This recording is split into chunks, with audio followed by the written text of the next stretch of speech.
What's going on, guys? John Lee here with some news for October 12th, 2021. This is just in 3 hours ago. From the Associated Press. 3 employees killed in a shooting at a postal facility in Memphis, Tennessee. 2 U.S. Postal Service workers were fatally shot at a postal facility in Memphis, and a third employee identified as the shooter died from the self-inflicted gunshot, authorities said. Man, there's some crazy news always coming out, isn't there? This is just a few hours ago. They say it was a third high-profile shooting in or near the West Tennessee city in weeks. U.S. Postal Inspector Susan Link said that 3 postal workers were found dead after the shooting at the East Lamar Carrier Annex in a neighborhood southeast of downtown Memphis. FBI spokeswoman Lisa Ann Culp said at a news briefing with Link and others that the shooting was carried out by a third Postal Service worker, but no identities or possible motive were immediately released. The street leading to the post office was blocked by police for hours afterward. A white four-door car was towed from the scene, but it was not clear who it belonged to. The Postal Service is saddened at the events that took place today in Memphis. USPS said in a statement, "Our thoughts are with the family members, friends, and co-workers of the individuals involved." Man, that's just crazy. Drop your comments below. Let me know what you think of that. Well, it just makes sense that somebody finally went postal. 4 hours ago, out of the Washington Post, Biden administration orders a halt to ICE raids at work sites. The Biden administration Tuesday ordered a halt to large-scale immigration arrests at job sites and said it's planning new enforcement strategy to more effectively target employers who pay substandard wages and engage in exploitive labor practices. There you can see some ICE officers handcuffing someone and carrying them away. Escort a man in handcuffs during a July 2019 operation in Escondido, California. Homeland Security Secretary Alejandro Mayorkas' memo ordered a review of enforcement policies and gave immigration officials 60 days to devise proposals to better protect workers who report on their bosses from facing deportation. If you want to read the rest of this article, you can find it in the Washington Post. Biden administration orders halt to ICE raids at work sites. Here's something pretty interesting from NBC News from 5 hours ago. Video shows plane fall from the sky and explode in residential area near San Diego. New video shows the moment a twin-engine Cessna fell from the sky and burst into flames in a residential neighborhood near San Diego, killing at least 2 people and destroying homes. Watch this 13-second video taken from the balcony Monday afternoon. Shows the plane nosedive, hit the ground, and explode. Boom! Damn. Witnesses told NBC San Diego that the Cessna 340 slid down Greencastle Street in Santee before its wing clipped a UPS truck. Then the plane's fuselage dislodged and barreled towards homes. Man, I tell you, crazy, crazy news. Here's an article in the Washington Post by Carolyn Johnson 8 hours ago. The FDA review finds Moderna's booster dose of its coronavirus vaccine strengthens disease-fighting response. A Food and Drug Administration review released Tuesday. A Food and Drug Administration review released Tuesday found that a booster shot of the Moderna coronavirus vaccine enhanced virus-fighting antibodies in people who had received the standard 2-dose regimen at least 6 months earlier. How many of these are we going to need? You know, who's going to get the jab, who ain't? The document, like a previous review of evidence for a booster of Pfizer BioNTech, struck an ambivalent tone with whether boosters are needed now. The FDA reviewers noted that a half-dose booster shot of the Moderna vaccine topped off the level of antibodies, the most easily measurable barometer of immunity. But they also pointed out that the utility of a booster will depend on factors that are unclear at this moment, such as whether the protection of initial vaccination has dropped substantially. If you want to read the rest of this article, you can find it in the Washington Post. FDA review finds Moderna's booster dose of its coronavirus vaccine strengthens disease-fighting response. I kind of feel like this is all a real bunch of political bullshit. But that's where you can find it if you're interested. Looks like The Hollywood Reporter by Alex Weprin 2 hours ago. Brian Goldner from Hasbro CEO dies at 58. Brian Goldner, the CEO of toy maker Hasbro, has died at age 58, the company said Tuesday. A cause of death was not disclosed, though he had told shareholders that he had been receiving treatment for prostate cancer. If you want to read the rest of that article, you can find it in The Hollywood Reporter. Brian Goldner, Hasbro CEO, dies at 58. If you're an old collector, vintage collector, like I am, it's kind of a really sad day for send our condolences, sad day. I mean, what is the deal with this spike in gas prices? Here's an article from CBS News. Just out 54 minutes ago, a spike in fuel prices could mean an energy crisis this winter. Now, we've been hearing about natural gas prices going up, but let's just see what this article has to say. A perfect storm of high demand and low supply is sending fuel prices through the roof. Driving your car is costing a lot more, and heating your home this winter could too. One cab driver said he's spending at least $300 extra a month, which forces him to shop around. The difference is like 10 cents between the Amoco, the Mobil gas station, and the Exxon, he said. The national average for a gallon of regular unleaded gas this week is $3.27, $3.27, a severe year high. According to Gas Buddy, a price tracking service, the price of a gallon nationwide has gone up more than 5 cents in a week. Meanwhile, benchmark crude oil prices have risen above $80 a barrel for the first time since 2014. As a result, Chicago area utilities are projecting that heating bills will be up this winter 50%. The New York Department of Public Service warned residents last week that their home heating bills could jump 21% compared to last winter. So here's some more COVID shit show coming out of the Examiner 2 hours ago. Florida fines county $3.5 million after employees fired for not getting the COVID-19 vaccine. I mean, this is such a shit show between, the governors. But really, the thing of it is the states really do have the power to kind of delegate their own, legislation if they don't really like. That's why we have a separation of state and federal government.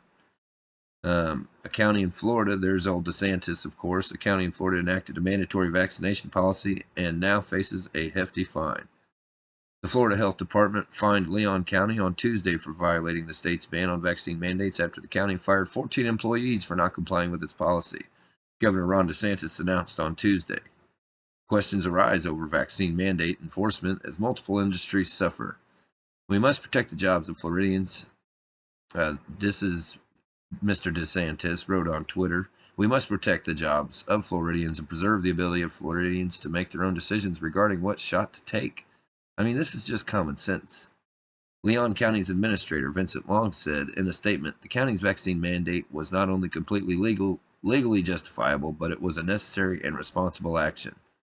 He added that the county intends to enforce its rights, using available remedies to settle the issue with its vaccine mandate and its state law against it. DeSantis, a Republican, said on September 13th he would oppose any mandate for the COVID-19 vaccine. If you want to see this article, you can check it out in the Examiner, written by Ashner Notice 2 hours ago. While I may or may not disagree with this article, I think it's kind of a fun story, so I thought we'd go ahead and share it. It's from Benzinga by Johnny Rice 10 hours ago. Overdose Unknown, how Annabella Pharmaceuticals is working to solve a growing marijuana overdose problem.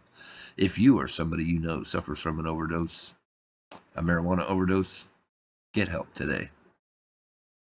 Let's see. Many people today remain unaware of the risks an overdose of marijuana carries. In fact, some people don't believe overdosing on cannabis to be possible.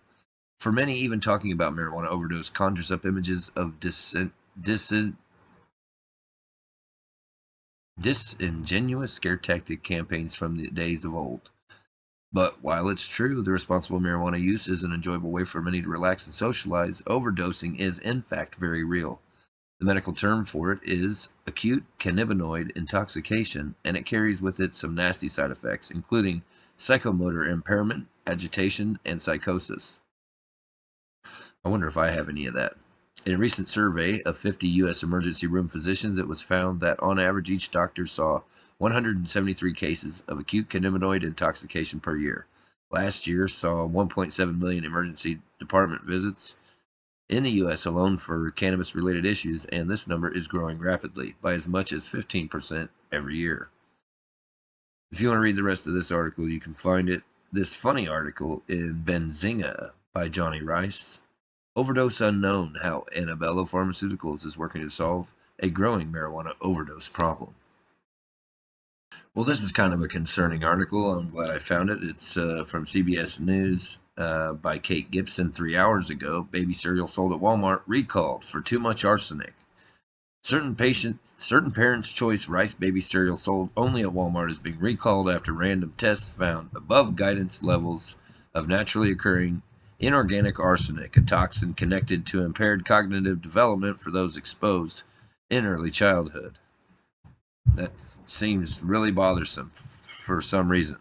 The product was distributed nationally through Walmart stores and online, with the retailer pulling the recalled cereal from store shelves, according to a notice posted by the U.S. Food and Drug Administration. If you want to read this article or see these videos on that, you can check it out at CBS by Kate Gibson. Baby cereal sold at Walmart recalled for too much arsenic. Man. That does not sound good. For those of you who love politics, here's something coming to you from The Hill by Christina Marcos 32 minutes ago. House votes to raise the debt ceiling. Everybody knows the government always wants to shut itself down so nobody can pay itself or work or do anything productive. So let's see what it says. The House on Tuesday cleared legislation to raise the debt limit into early December, ensuring that the nation doesn't default on its debts next week, but setting up another fiscal cliff at the end of the year. If you want to read this story, you can check it out on The Hill. House votes to raise debt ceiling by Christina Marcos. I'm really not interested because I think that all these politicians are full of shit. This is from CNN by Marnie Hunter 2 hours ago. CDC travel advisories. 4 destinations added to very high risk category, but Spain now less risky.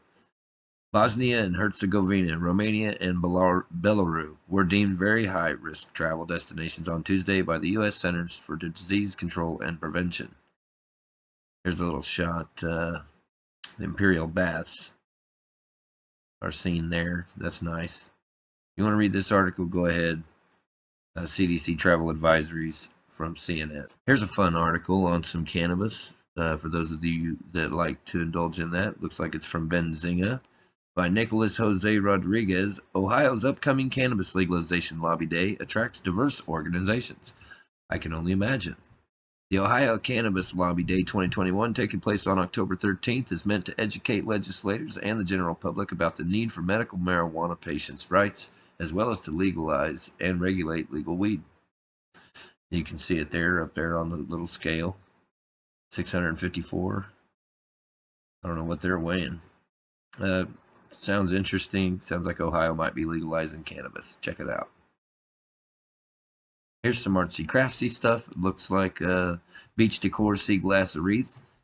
You could either make something like that or get online, find that thing, and buy it. Here's a good piece on old Governor Newsom from the Examiner by Cole Lauterbach, the Center Square, 11 hours ago. Newsom vetoes bill to pay addicts to get sober. California Governor Gavin Newsom says the state's health care conditions aren't right for a new program that would give addicts a monetary incentive to kick their drug habits. If you want to check that article out, you can find it in the Examiner. Newsom vetoes bill to pay addicts to get sober. Sounds pretty stupid to me. Here's coming to you an interesting article from The Hill 2 hours ago by Peter Sullivan. Texas governor opens new front on vaccine mandates. Texas Governor Greg Abbott is opening a new front in the war over vaccine mandates, setting up a showdown with the Biden administration. Yeah, he doesn't seem to get along with them too well. If you want to read this article and see what's cooking, find him on YouTube or check out this article from The Hill by Peter Sullivan, out 2 hours ago. Texas governor opens new front on vaccine mandates. So this is kind of a pretty sick and disturbing article. I saw some videos on it earlier today. This one is coming to you from Newsweek 8 hours ago from Brendan Cole. Kamala Harris using child actors in NASA videos sparks widespread derision. I don't even know if I said that right. Vice President Kamala Harris, this is really kind of stupid. These children, it was supposed to be made to look authentic, but they were actors, and it was Really pathetic. Vice President Kamala Harris has been mocked by conservative voices over a NASA video in which she talks about space exploration with children who turned out to be actors. Yeah, the way she was talking to these kids was like dainty, like they were infants. It was really pathetic. Look at, she just seems so fake. You really should look that up. I wouldn't waste my time reading the article. Just punch it in on YouTube, find a video, and you'll see how pathetic she is. If you, in fact, wanted to take the time to waste that much of your life. So this is really the story of the day. We got Dave Chappelle versus the woke cancel culture. Take a look. Fire after his latest stand-up special dropped on Tuesday. There's mounting backlash over claims of harmful transphobic and homophobic remarks, and LGBTQ groups are swift to respond, putting Netflix even under the microscope too. Our Chris Connolly has the story. Gay people get mad at me, lesbians get mad at me, but I'm gonna tell you right now, and this is true, these transgenders, these want me dead. That's Dave Chappelle on stage in Detroit for his stand-up special, The Closer, sparking debate and outrage ever since the show debuted on Netflix Tuesday, with his controversial comments about the trans community. We canceled J.K. Rowling, my God. But effectually, she said gender was a fact. And then the trans community got mad as shit. They started calling her a TERF. TERF stands for Trans Exclusionary Radical Feminist. I'm Team TERF. On social media, reaction to Chappelle's comments Oh, no, throughout the not special Team has TERF. been swift and intense, in deeds as well as words. Netflix, I'm done, declared Jacqueline Moore, former showrunner of the acclaimed series Dear White People, who told of her own transition during Pride Week on Netflix. I will not work with them as long as they continue to put out and profit from blatantly and dangerously transphobic content. GLAAD issuing a statement saying in part, Dave Chappelle's brand has become synonymous with ridiculing trans people and other marginalized communities. And from National Black Justice Coalition President David J. Johns, with 2021 on track to be the deadliest year on record for transgender people in the United States, the majority of whom are black transgender people, Netflix should know better. Netflix should immediately pull The Closer from its platform. Any of you who have ever watched me know that I have never had a problem with transgender people. If you listen to what I'm saying, clearly, my problem has always been with white people. There's been no comment as yet from fucking Netflix. asshole. Chappelle has long rejected the charge that he is transphobic. His fans have hailed what they consider his comic fearlessness, especially See, I in took dealing that with as a joke. racism in I'm not American all life. insulted In The and Closer, fucking crying about Chappelle it. saying this Shit's to the funny. LGBTQ community. I am not telling another joke about you until we are both sure that we are laughing together. For Good Morning America, Chris Connolly, ABC News, Los Angeles. So that's your news for Tuesday, October 12th, 2021. I'm John Lee. Hit that like and subscribe button for me. Drop your comments below. And don't forget to ring the bell for notifications. I'm on to the next one.